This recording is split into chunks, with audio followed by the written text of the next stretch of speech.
kind of what I'm doing. I'm really trying out for the 4. I've just got my Xbox 360 because I want to see how it works. Give me a couple of minutes while I cook this down. Let's see how this thing works.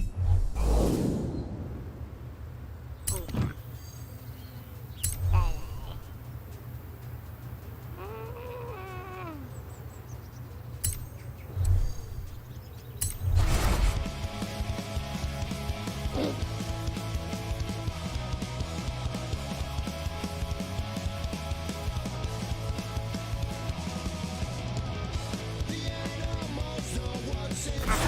Turned off and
still try and get off them Chris Cannon. I'm gonna see if I can turn that music up as well. Give me 2 seconds. There's the option. Let's see. Need audio. Alright, sound effects up. That's up. Radio. DJ radio off. Horn on. There. There's no other volumes. Okay. Let's see if that works. Back to the game. Let's change our cars up and find another race. Change cars. I ain't got many cars in this, guys. I've not played this in a long time, so... What should we take out? What do I like driving? I like the Ford Focus for some reason. I really do just like driving the Ford Focus.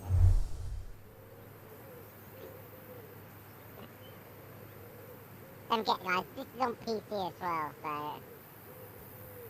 This ain't on Xbox, this is on the PC, but I had to wait for the Xbox controller because my PC wouldn't recognise this game wouldn't recognise the, Logitech controller. I'm gonna handbrake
have a look at it.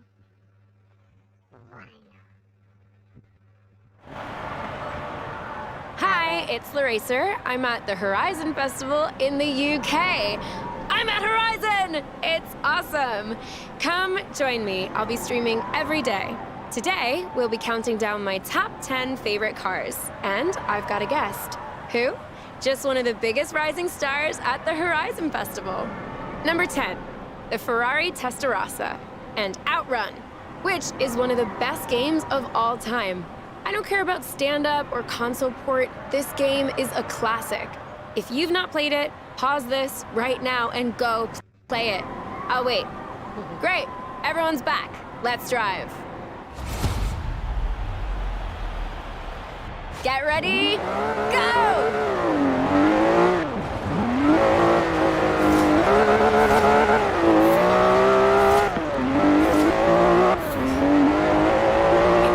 Yards, turn right.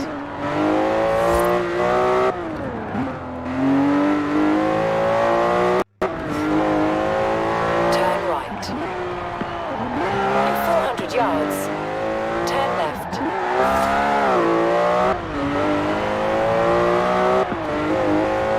Turn left.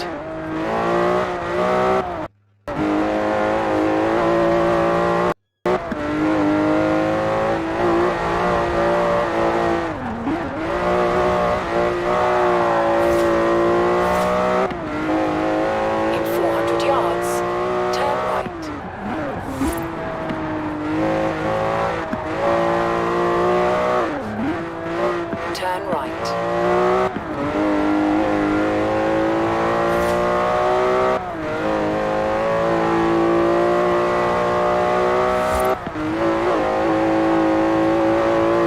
In 400 yards, turn right.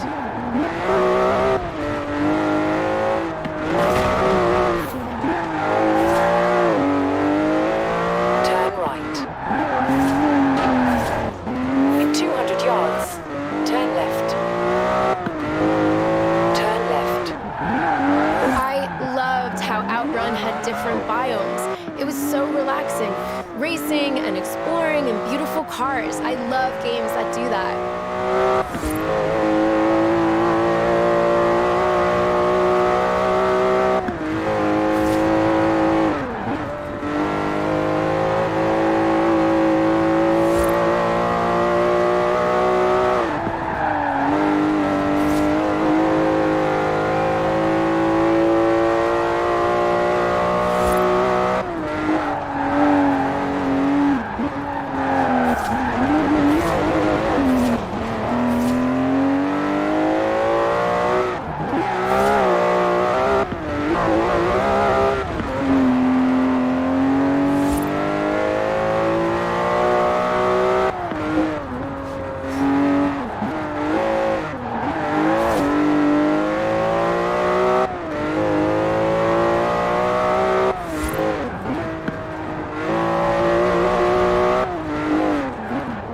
Beautiful. I'm pretty jealous. I would have loved to drive that. But I've been fielding questions and comments. My subscribers love watching you drive. This is gonna be great content. As soon as you're ready, I'll set up another stream. So we gotta find the next one, I think. I just hit the right button then. Oh, that was what you did. Oh, credit. What credits I'm worried about?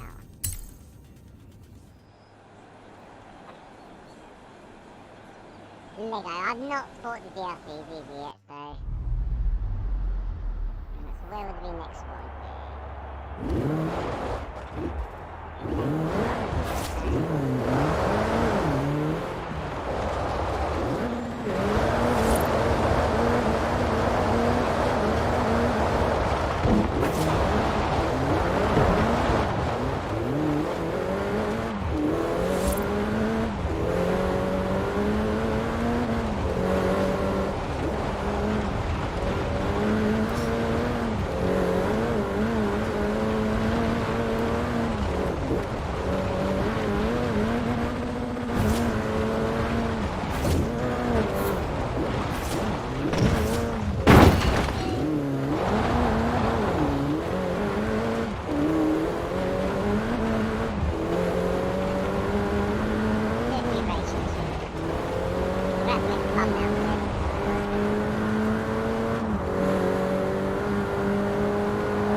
anybody plays this, to be honest. So, gold. This is consistent. 1 out of 30. So you have to do all 30? Really? That's a no white one, isn't it? Yeah, I've done 1 so far then. Another off-roader here. Demolition, don't want to do demolition. I just want races. Where's the races? That's done.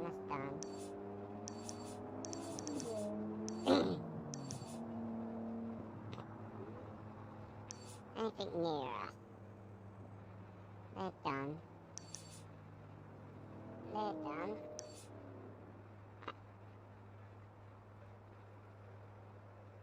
done. Let's get up there.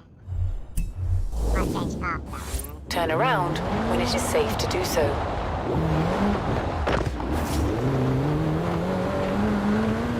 In 100 yards, turn right.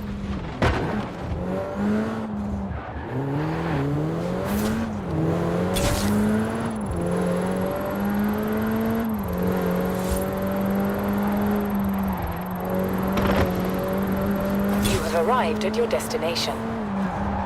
In 400 yards, turn right.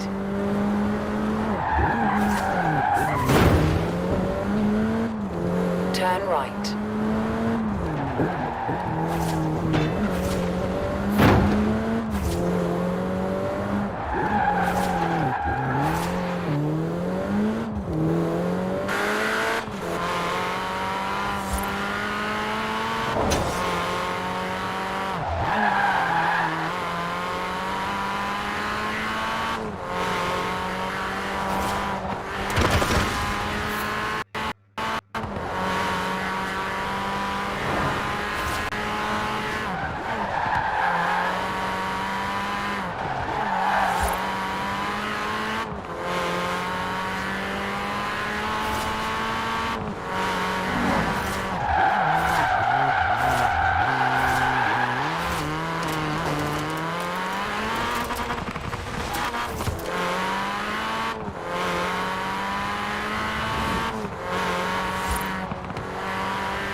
Hey, Chris.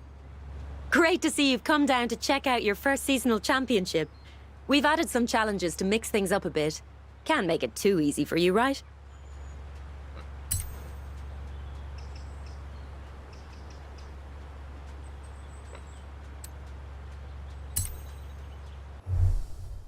You know what's better than a seasonal championship in the summer?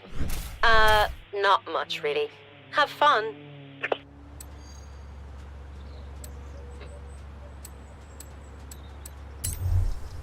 This ain't 900, so I might not be able to keep up with these cars first.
so much music. Oh man, I knew you'd be good at this. I just knew it. You're through to the next round. I can't wait to see what you're capable of.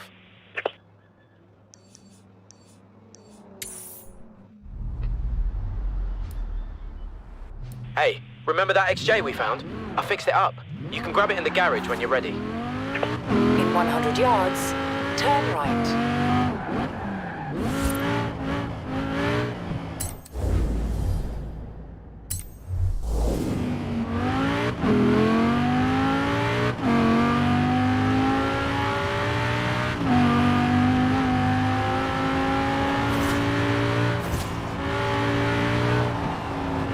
In 400 yards, turn left.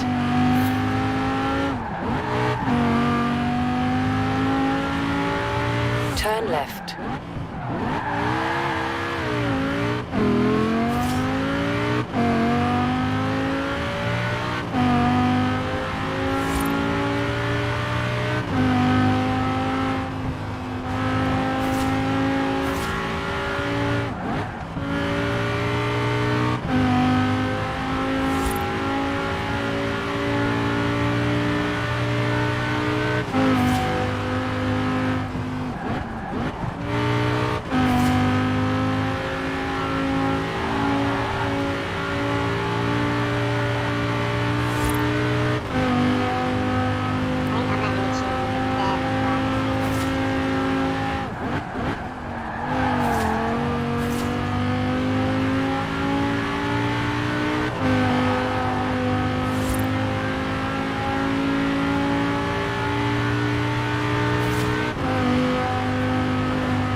In 400 yards, turn sharp left.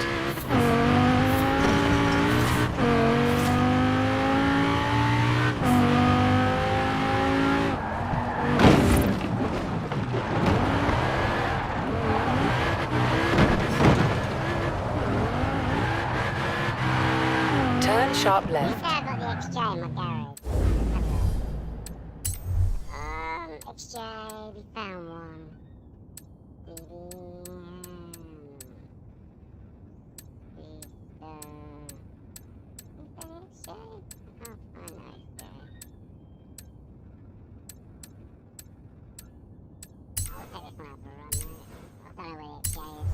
In the garage somewhere, I've got to find.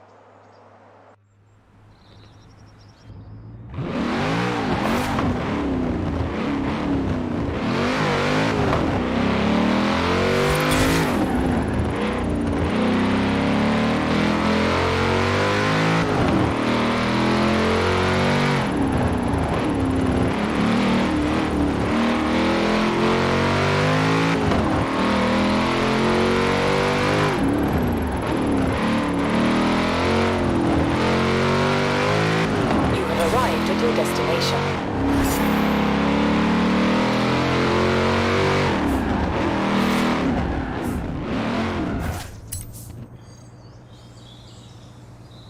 I don't have time frames on it, you know?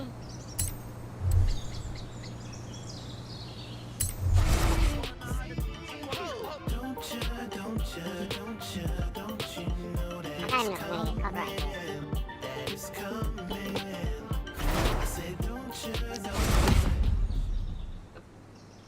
Only like 5 seconds. Not even 5 seconds of these.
I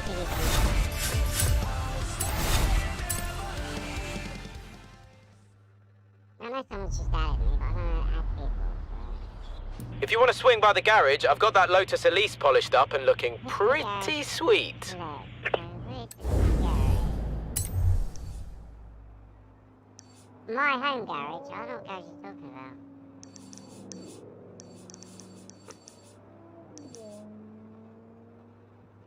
What is he talking about? The garage in the headquarters? I've got to do. What is he talking about the garage here?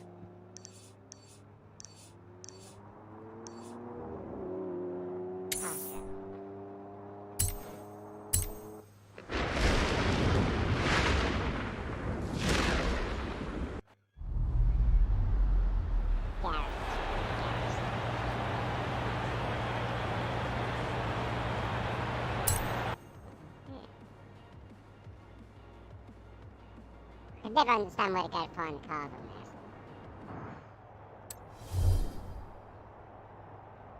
Oh, garage there. Farm find. I've got 3. Oh, wow.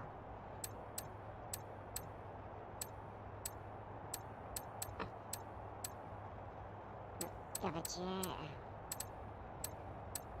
I think there's 3 cars in it.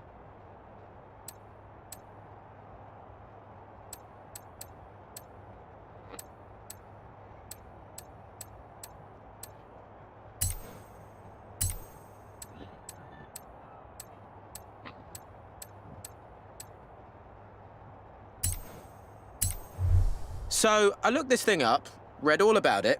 Built in 1993, but for straight line speed, it'll match most supercars on the road today. Speaking of which, you want to do the honors? No.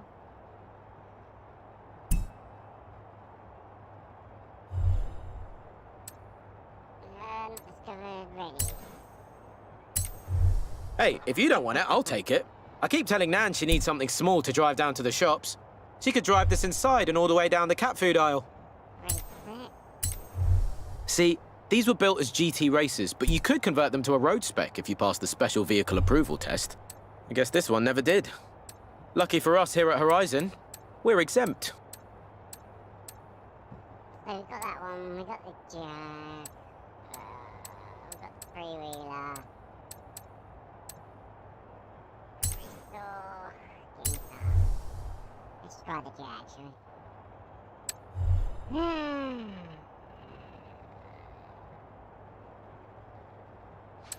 I think my characters look the same since I've already got the game. I want to keep it like that. I just want to change the top because I need top. Jacket. Honey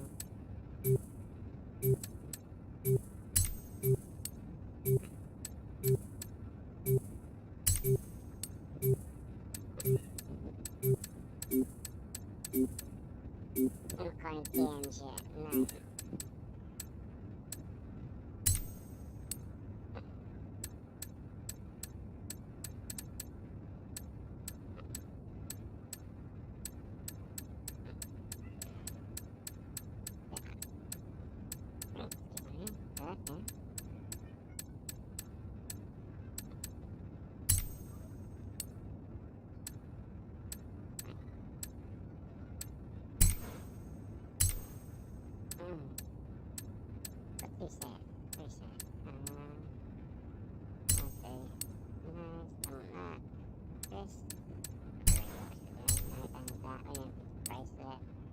Gloves, we have 1 set. Outfit, we have 1. Emotes.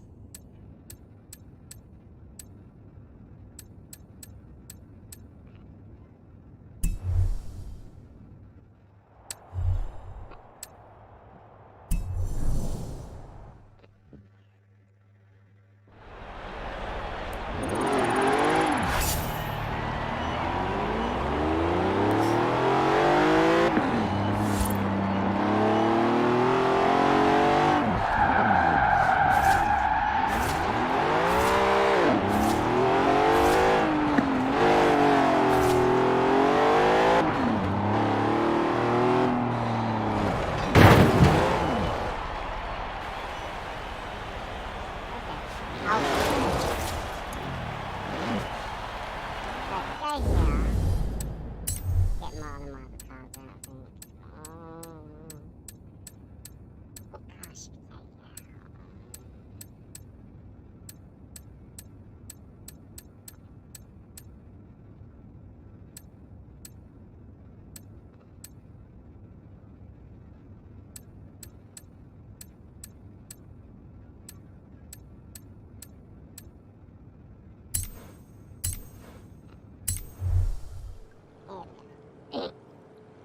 I know you can change seasons in them as well,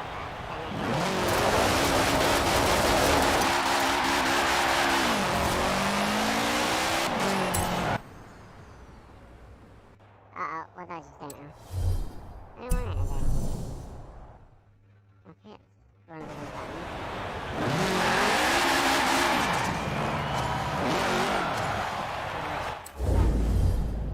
Not here. Right, so we got to do 30 of these races.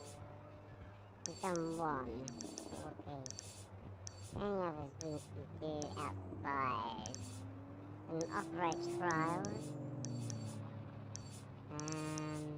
Any races up here? Yeah, we'll run up there and try them.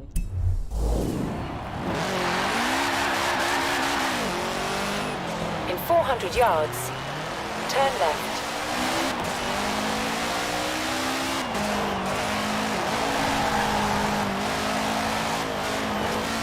Turn left.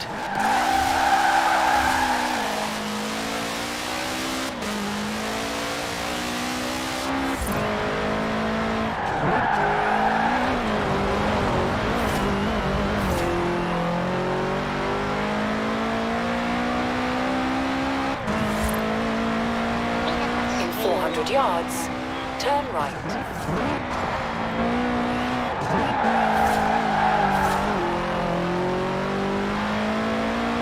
Turn right.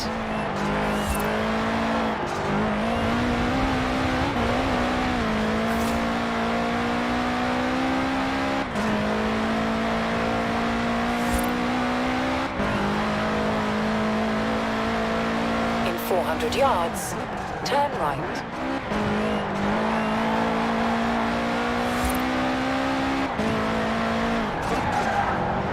Turn right.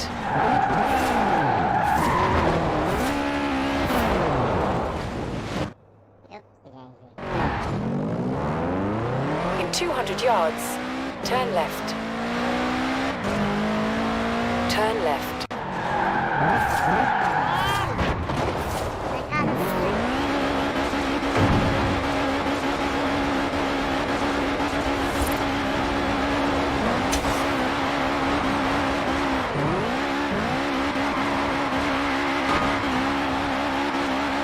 In 200 yards, turn left. Turn left.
They're the cars I'm used to, like...